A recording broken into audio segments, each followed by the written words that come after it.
New achievement! Fantasy Book Nerd. You went online to watch someone you've probably never even met talk about one of his favorite book series. You must have one boring life if you're this desperate for some escapism. Or not. Maybe just like letting your imagination run wild. Who knows? Reward? Videos featuring Dungeon Crawler Carl in the title will take over your YouTube feed. Warning! I repeat, warning! Proceeding with this video will subject you to spoilers for the first 7 Dungeon Crawler Carl books.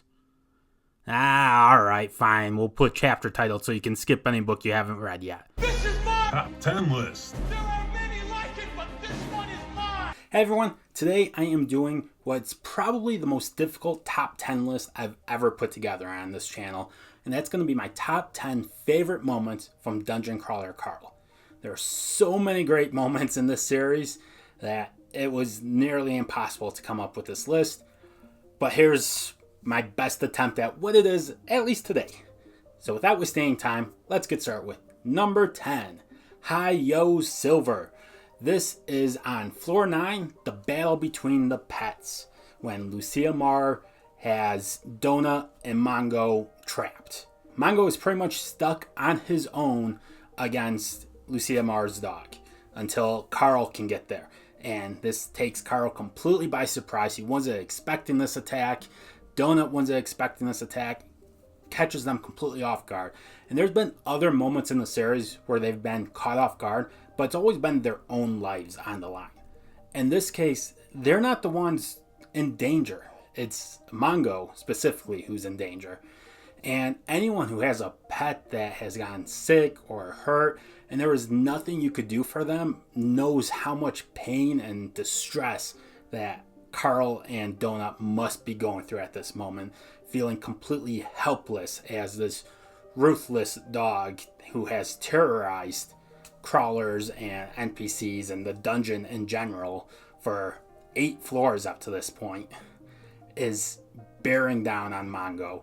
And the way that it all comes together was fantastic. Hi-Yo Silver! At number 9, it's going to be the moment where they escape the Rage Elemental on floor 2 from book 1. So up to this point, Carl and Donut have taken on a few bosses. And a lot of that was just brute strengthing their way through the boss or getting lucky. It wasn't really all that much strategy involved in it. They were still learning how things were working. Beating the Rage Elemental, or escaping the Rage Elemental, is a different story. This is when Carl starts to figure out how the dungeon's working and how they can use the dungeon's rules against itself. Everything is supposed to be set up to make life harder and to kill off the crawlers, but he's able to take those same rules and use them to his advantage. This is the first of really many times Carl does something that... What's the word for it? What am I looking for? That would be inconceivable. Yeah, that's exactly right. Inconceivable what Carl pulls off. This scene is really a perfect representation of the series as a whole. There's a lot of action, there's a lot of strategy, there's a lot of luck, there's quite a bit of comedy, and there's a lot of demonstrating Carl's ability to blow things up. Is that gonna explode? What? Coming in at number 8, you don't want double enthusiastic gonorrhea. Floor 6. What did you get? Gonorrhea. Now on floor 5, Donut tells Carl that he is a masterful fighter. He always comes up with a plan that works. Usually not the right plan or the ideal plan, but one that works. On floor 6, this scene, he's able to show that when given time to plan, that not only can he adapt to situations on the fly, but he can orchestrate the chaos to do exactly what he wants it to do. He can manipulate every piece on the board to get the result that he needs. He is outmanned, he is outnumbered, they have the high ground, they know where he's going to be, he's completely defenseless, and yet not only does he escape from the situation, he also inflicts what could be the most horrible infliction any of us could imagine on the main person that's trying to kill him. So everything works out in his favor, even though all the odds were stacked against him. Anyway, I am gonorrhea. At number 7, New Quest, Where the Sidewalk Ends. This is probably kind of cheating for a top 10 list because so much happens in this quest. It's not one small scene. But it's my list and I don't really care and I can do what I want for this. So here we go. First, you have the fact that Carl was able to manipulate or use the AI to get the quest created to begin with. Then there's the comedic moments of the masturbating crab, the weirdest sex Samantha has ever had, and the therapy session between Carl and alpha male Carl. Then you have the simultaneous battle between a god and a demon. There's just a ton going on in this scene. And that's not even talking about the role that She Maria is going to have at the very end of this quest, right when the quest ends. There's just a ton going on, and it's another perfect example of what this series is. There's comedy, there's action, there's suspense and tension, and there's a whole lot of luck. A lot of that was luck. Well, some might call it luck. I'd like to call it, well, luck, I guess. So what? At number 6, Carl is my person now. He's always been. Floor 6. The meeting between Carl, Donut, and B when they are finally reunited after the camera goes off. Now, this series clearly lots of comedy, lots of action, and Donut specifically is often used as comedic relief. If this story was just told from Carl's point of view with no Donut involved at all, it is a much darker story. She brings a lot of the comedy, but not here. Reuniting with B, someone she loved unconditionally until she found out that that person was just going to give her up, that she meant nothing to B, that B was her whole world and she was nothing but a way to get trophies to B. It was absolutely heartbreaking hearing that outburst from a character that just is funny most of the time. That's plain and simple, just constant comedic relief. And here, not only is she serious, but she is hurting deeply. For 5 books, this reunion was being built up, and it did not disappoint. At number 5, Hekla's Demise on floor 4. This is such an epic scene of them literally plowing down monsters while waiting to be betrayed by their allies. The way Dinniman set this up, where both the reader and Carl knows that a betrayal is going to happen. There's so much tension throughout this scene because you're just waiting for, how is it going to happen? I know it's going to happen. How is it going to happen? What's going to unfold? You're just building through it as the train picks up speed. The tension is also picking up. It's just getting closer and closer and closer. You're waiting for it. You're waiting for it. And then everything calms down. Things happen. Hekla and Carl understand that, you know what? They both had plans. Things didn't work how they were going to work. They're going to step back. And the tension starts to go down. Until it spikes right back up when Katya finds out that the one person she thought was truly her friend in the dungeon didn't like her at all and was trying to use her and to get rid of her and thought she was nothing but a nuisance. And then all hell breaks loose. Boy, that escalated quickly. This scene is just completely perfect in every way. Chef's kiss. At number 4, I Will Break You. I Will Break You All. The ending of floor 5. So throughout the series, Carl's mantra has been, you will not break me. You will not break me. Don't let them break you. And he repeats that over and over and over again.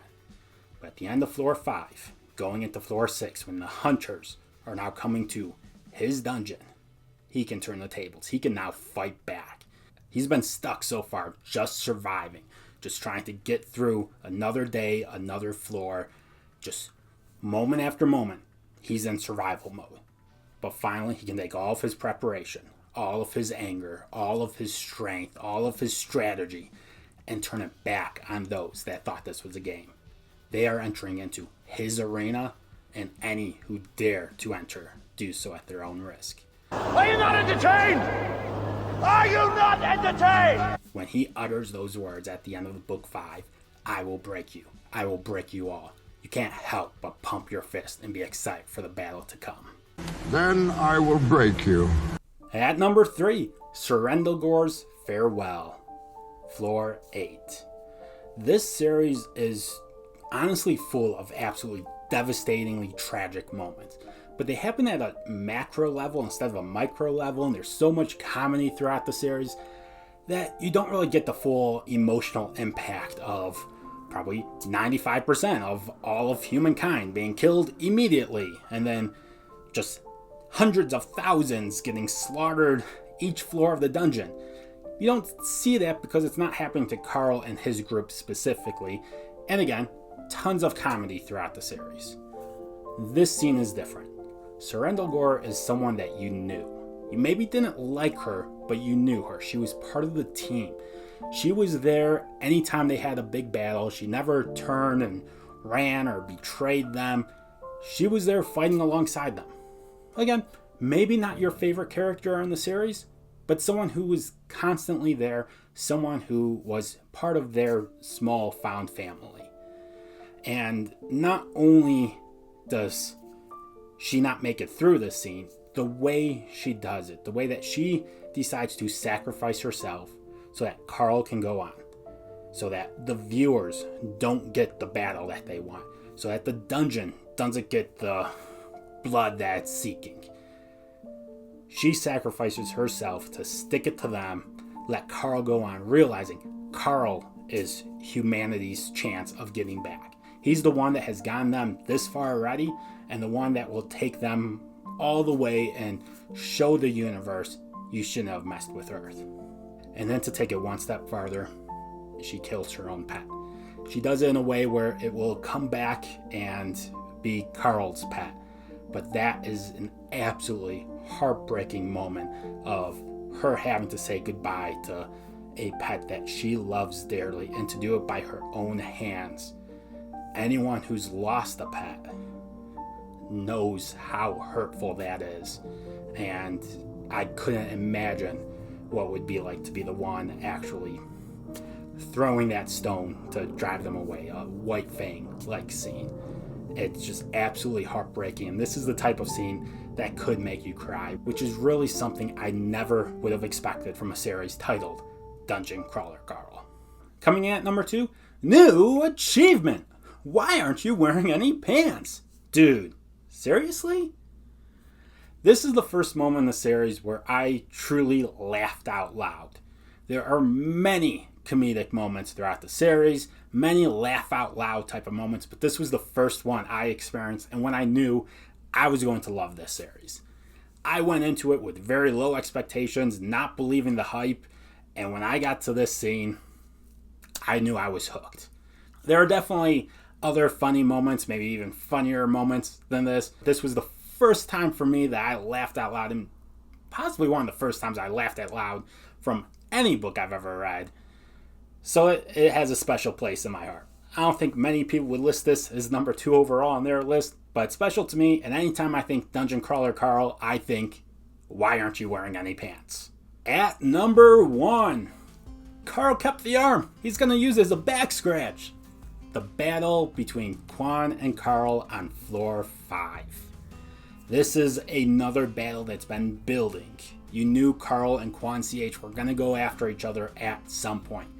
Carl, who represents protecting people and trying to get as many people through as he can, not doing things the dungeon's way, going against what's advisable to bring as many people along as possible, versus Quan CH, the one who will take any advantage. He's playing the dungeon's game the way the dungeon wants him to play it. He keeps getting stronger at the expense of others, not getting stronger by building them up. He's tearing everyone else down so that he can stand taller. So you knew this battle was going to happen. And it happens exactly how you expect to happen. Carl trying to protect his friends, trying to protect this massive puppy and get him back to a blind god, and given a quest that if you do this, you will save your friends. If you don't, your friends are going to die. And then the AI does what the AI does, and it ups the ante. In fact, if you don't do this, not just your friends in that bubble, all of your friends and you as well, you're all going to die. But hey, anyone who kills the puppy and makes you fail the quest, they will get these massive rewards. Quan's all about that. Knocking other people down to build himself up. That is what his character is. And that is the antithesis of what Carl is. So he's obviously very angry. He's angry throughout this series, but he holds that in. Not this battle. No strategy, no end goal other than destroying Quan and getting rid of him while protecting his friends. And he goes all out in this battle to the point of ripping off Quan's arm as he runs away when he realized he bit off more than he could chew. I personally am a huge fan of one-on-one battles in books, and this is one of the greatest I've ever read. The stakes are immense, the battle is intense, there are raw, unfettered emotions, and just the right amount of comedic relief in this scene makes it my absolute favorite in the dungeon crawler world. New achievement! You made to the end of the video. Reward? The video was the reward. Now leave a comment on what your favorite moment in the series was and go watch more videos. You're still here. It's over. Go home. Alright, fine. Reward? You'll get to see a list of honorable mentions. As I mentioned at the beginning of the video, there are a ton of great scenes throughout this series, and it was very hard to narrow it down to 10. So I think I have about 10 more honorable mentions that I'm going to go through in rapid fire format. Time to pay the daddy tax, Carl. Glurp glurp, the battle with the god. Lloyda's demise. The Sharktopus versus the Buzzsaw. You should have thought of that before you sent them to die in my dungeon. Mongo and Kiwi meet for the first time. All Eyes on Me, the battle of the Butcher's Masquerade. The battle with the Hydra. Juicebox interrupts the conference. And last but not least, Floor 7.